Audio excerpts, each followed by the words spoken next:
DNA मित्रों, जिस तरह यहूदियों पर हमले बढ़ रहे हैं, उसी तरह दुनिया में तेल की सप्लाई की लाइफलाइन यानी स्ट्रेट ऑफ हॉर्मुज पर भी खतरा लगातार बढ़ रहा है। हॉर्मुज की घेराबंदी ने पूरी दुनिया की नाक में दम कर दिया है और आज ईरान ने एक ऐसी तस्वीर पेश कर दी जिसे देखकर लगा कि हॉर्मुज पर लगा यह ताला जल्द नहीं खुलने वाला। अब हम आपको यही तस्वीर दिखाने जा रहे हैं। मित्रों, 1 मिनट 18 सेकंड के इस वीडियो में ईरान ने अपना अंडरग्राउंड मिसाइल केंद्र दिखाया है। इस वीडियो को गौर से देखने पर आपको पता चलेगा कि जमीन के नीचे बनी एक सुरंग के अंदर सैकड़ों मिसाइलें रखी हुई हैं। जैसे ही ऑर्डर आता है, इन मिसाइलों को अंडरग्राउंड बंकर से बाहर निकाला जाता है और फिर दुश्मन की तरफ दाग दिया जाता है।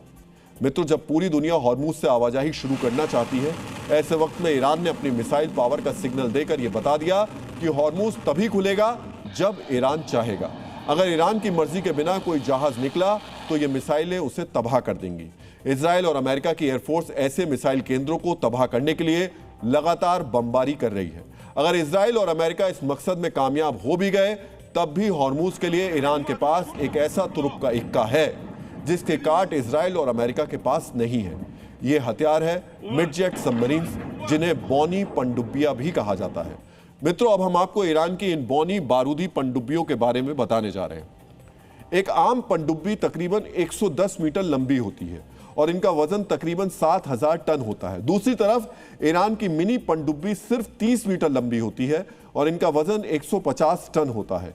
एक आम पनडुब्बी को आगे बढ़ने के लिए गहरा समंदर चाहिए होता है, जबकि ईरान की मिनी पनडुब्बी छिछले यानी कम गहराई वाले पानी में भी आसानी से आगे बढ़ सकती है। एक मिनी पनडुब्बी को चलाने के लिए सिर्फ 10 नौसैनिक की जरूरत पड़ती है। इन पनडुब्बियों पर 2 टॉर्पीडो यानी पानी में चलने वाले रॉकेट होते हैं। इसके साथ साथ हर मिनी पनडुब्बी पर 4 छोटी दूरी की मिसाइल्स भी रहती हैं। यानी एक मिनी पनडुब्बी कम से कम 6 टारगेट्स को हिट कर सकती है। ये पनडुब्बियां ईरान की सबसे बड़ी ताकत क्यों कही जा रही हैं? इस सवाल का जवाब भी हम आपको आगे देंगे, लेकिन उससे पहले आपको एक दिलचस्प तथ्य बता देते हैं। मित्रों, पानी का सबसे बड़ा जानवर है ब्लू व्हेल। एक ब्लू व्हेल की लंबाई तकरीबन 30 मीटर होती है। ईरान की मिनी पनडुब्बी की लंबाई भी तकरीबन 30 मीटर ही है। एक ब्लू व्हेल का वजन तकरीबन 180 टन होता है, जबकि ईरानी पनडुब्बियों का वजन 150 टन है।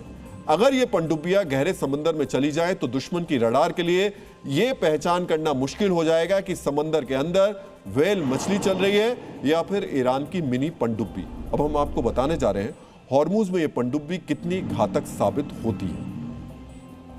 मित्रों, स्ट्रेट ऑफ हॉर्मुज में पानी की गहराई काफी कम है। औसत गहराई करीब 100 मीटर के आसपास है। इतने कम पानी में किसी नौसैनिक जहाज के लिए तेजी से आगे बढ़ना मुश्किल होता है। इसी वजह से जब दुश्मन का कोई जहाज हॉर्मुज में आता है तो ये मिनी सबमरीन तेजी से पानी के नीचे आ जाती हैं, जहाज पर हमला करती हैं और फिर उसी कम गहराई वाले पानी में लौट जाती हैं। ये पनडुब्बियां 30 मीटर गहरे पानी में भी रह सकती हैं। इतनी कम गहराई वाले पानी में दुश्मन के नौसैनिक राडार यानी सोनार भी काम नहीं कर पाते। इसी वजह से दुश्मन ये पता नहीं कर पाता कि ईरान की बौनी पनडुब्बी कहां छिपी हुई है। मित्रों, ईरान के पास ऐसी 40 पनडुब्बियां हैं। ये पनडुब्बियां ही वो दहशत है जिसके चलते अब तक अमेरिकी नौसैनिक बेड़े ने हॉर्मुज के अंदर कदम नहीं रखे।